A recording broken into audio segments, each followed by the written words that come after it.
네, 안녕하십니까. 자, 뭐 명절이고 해서 하루 쉴까 하다가 그냥 가볍게 들으실 수 있는 약간 팟캐스트 같은 형식으로 댓글도 많이 참여하실 수 있을 만한 콘텐츠로 준비를 했습니다. 하나이글스 전력 분야별로 파트별로 다른 팀들과 조금 비교를 해보면서 어느 정도의 위치가 있는지에 대해서 한번 논해보도록 하겠습니다. 근데 이런 거 하면은 꼭 또 하나는 무조건 꼴찌다, 하나는 하위권이다, 뭐 예상하시는 분들이 있으신데, 예상은 괜찮은데 무지성으로 그냥 까지는 말자. 물론 이래도 까시는 분들은 늘 계십니다만, 자, 일단 선발진 한번 살펴보죠.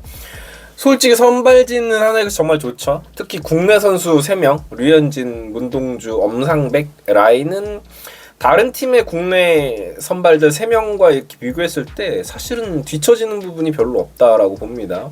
많은 전문가들이 한화이글스를 올해 가을 야구 진출 후보로 많이들 이렇게 꼽는 가장 큰 이유가 선발진이겠죠. 이 국내 투수들.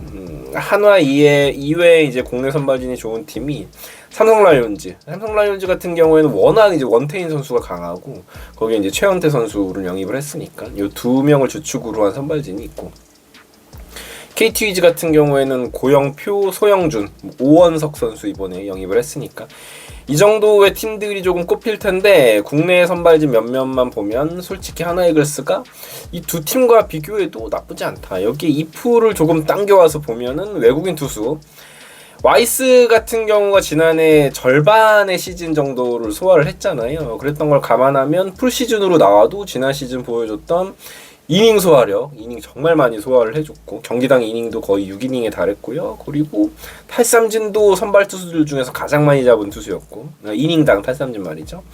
그런 것들을 이제 한 시즌 내내 보여줬을 때 과연 유지를 할 수 있느냐. 그리고 이제 코디 폰세 같은 경우에는 이 코디 폰세가 딱히 잘못한 게 없어요.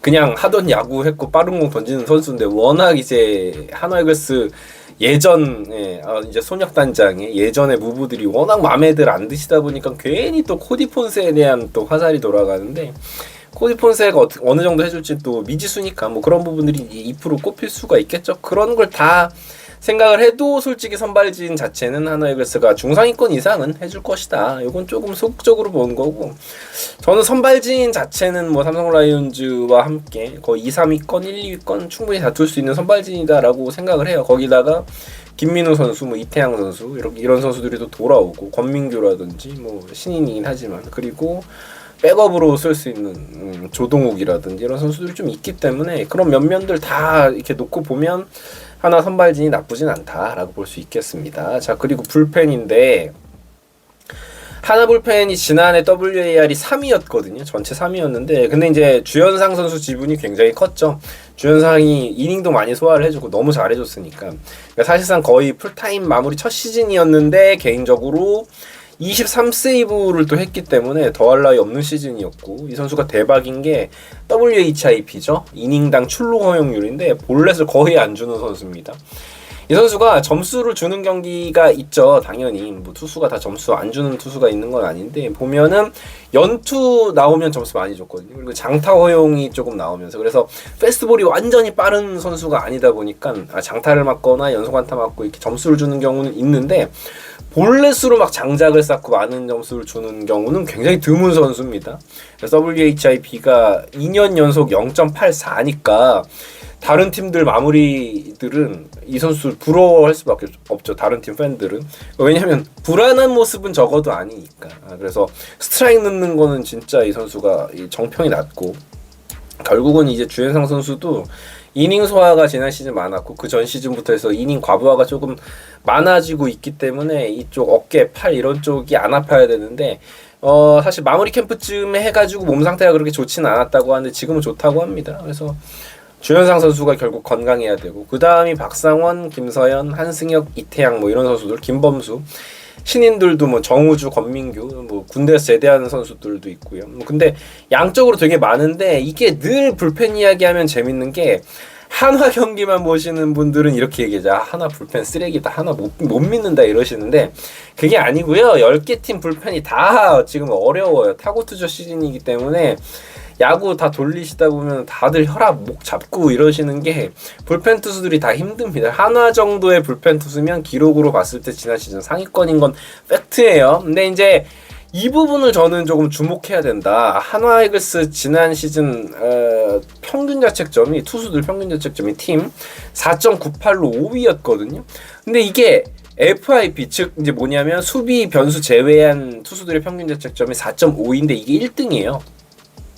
그러니까 이게 무슨 얘기냐면 수비가 그냥 정상적으로 해주면 모든 팀들이 다 똑같은 수비 혹은 구장을 쓴다고 가정하면 한화 이글스 투수들의 평균 자책점이 가장 좋다는 얘기거든요. 이제 물론 FIP 자체를 완전히 막 맹신한다 이렇게 볼 수는 없어요. 저도 예전에 비해서 신뢰도가 좀 떨어진 건 있는데 이 정도 격차가 난다는 건 조금 의미를 가져볼 만해요. 이제 자연스럽게 이걸로 이제 수비 이야기로 넘어가 보면 뭐냐면 한화 수비가 옛날에 막 밈을 양산하고 그럴 때 마냥 못 봐줄 정도의 수비팀은 아닙니다. 최근 이제 2023 시즌부터 해가지고 수비가 그래도 중위권 정도는 되는 팀이에요. 근데 실제로 3루 수비 같은 경우에는 노시환 같은 경우에는 진짜 우리나라 전체를 놓고 봐도 수비 가장 좋은 3루수 중에 한 명이죠. 근데 지난 시즌 뭐 그전 시즌 한화 수비 안 좋다 여기 이렇게 포커싱을 할 수가 없는 게 뭐냐면 센터라인이 다 바뀌었어요. 센터라인이 지금 중견수 플로리얼이고요, 유격수가 심우준 이 두 선수가 바뀌었는데 사실 야구에서 이 두 포지션 수비가 포수와 더불어 이 세 포지션 과장 좀 보태서 50% 이상을 차지하거든요. 근데 사실 뭐 수비 포지션이 총 8개인데 그중에 3명이니까 중요도로 따지면 50% 넘겠네요. 그 이상 정말 중요한 위치인데 이 선수들이 다 새 얼굴로 바뀌었기 때문에 이전에 하나가 수비가 약했다라고 이야기하는 건 조금 어불성설이 맞습니다. 그래서 이 선수들이 내년에도 올해죠. 올해 수비가 어떨지는 미지수지만 어쨌건 수비에서 정평이 나 있는 선수들이기 때문에 이 선수들이 잘해주면 한화 이글스의 체질 자체가 개선될 수 있고 한화 이글스가 강팀으로 만약에 도약을 하게 된다면 그 부분은 핵심이 수비가 될 확률이 굉장히 저는 높다고 생각해요. 안정된 투수력 플러스 수비 이건 이제 강팀의 요건이죠. 그 다음 타격인데 타격 얘기를 하면 워낙 뭐 이야기를 많이 하셔서 타격은 네 저도 알고 있습니다. 이프 투성이에요. 작년 같은 생산성이면 올해도 뭐 답답하냐고 하는 거죠. 노시환, 최인호, 문현빈, 황영묵 이런 선수들이 더 성장해야 되고 지난해 못했던 뭐 최은성도 더 잘해줘야 되고 그리고 뭐 플로리알 지난 시즌 페라자보다 좋은 생산성도 보여줘야 되고 근데 이제 우리가 2% 삼는 것들이 다 잘 되면 강팀이 되는 거죠. 이건 솔직히 지금은 희망회로 단계가 맞아요. 그렇기 때문에 당장은 공격력은 하위권이다 라고 인정을 하고 가겠습니다. 물론 마음속 깊은 곳으로는 기대를 많이 하겠지만 말이죠. 그 다음에 이제 주루인데 주루는 아이러니하게도 역시나 심우준 플로리얼이 핵심이에요. 심우준 선수 대놓고 올해 많이 뛴다고 이야기를 했습니다. 도루왕 하던 시절 생각하면서 30개 이상의 도루 뭐 이야기했고요. 플로리얼은 뭐 스피드는 뭐 장난 아닙니다. 미국에서도 스피드 하나는 최고라는 평이 있었기 때문에 우리가 2년 연속 도루가 70개가 채 조금 안 됐거든요. 근데 올해는 90개에서 100개까지는 가능하다. 동포지션 대비해서 10개 이상의 도루를 하는 선수가 2명이 더 들어왔기 때문에 산술적으로 계산을 해도 90개에서 100개 정도는 충분히 가능하고 그렇게 되면은 야구하기 좀 편해지긴 할 겁니다. 김경문 감독도 한화 이글스 안 뛰잖아. 뭐 주구장창 히트앤드럼만 하고 번트만 되잖아. 뭐 이런 거였는데 도루를 하게 되면 아무래도 상대팀이 부담이 될 수밖에 없죠. 전반적으로 총평을 하면 전력은 솔직히 말해서 기대해볼 만하다. 제가 한화 팬이어서가 아니라 전체적으로 뜯어보면 지난 시즌보다는 전력이 많이 올라간 건 사실입니다. 특히나 제가 기대하는 건 수비 기반으로 한 수비력, 투수력. 투수들이 수비가 안정되기 시작하면 본인들의 퍼포먼스보다 더 좋은 기록들을 낼 수 있기 때문에 이 부분이 저는 굉장히 핵심이다라고 생각하고 한화 이글스는 좀 짠물야구 쪽으로 갈 확률이 높다라고 생각해요. 그래서 공격력은 아직은 이프가 많지만 역시나 젊은 선수들이 많으니까 기대해봄직한 부분도 있고요. 그렇습니다. 다들 새해 복 많이 받으시고요. 좋은 생각 많이 하는 그리고 맛있는 거 많이 드시고 또 건강한 새해 맞이하시길 바랍니다. 새해 복 많이 받으십시오. 이글스의 브리디였습니다. 구독, 좋아요 꼭 부탁드릴게요. 감사합니다. 이번에 제가 막창 제품을 하나 출시했습니다. 대구 초벌 막창인데요. 네이버에 검색하시고 네이버 플레이스에서 구매하실 수 있으니까요. 많은 관심과 사랑 부탁드립니다.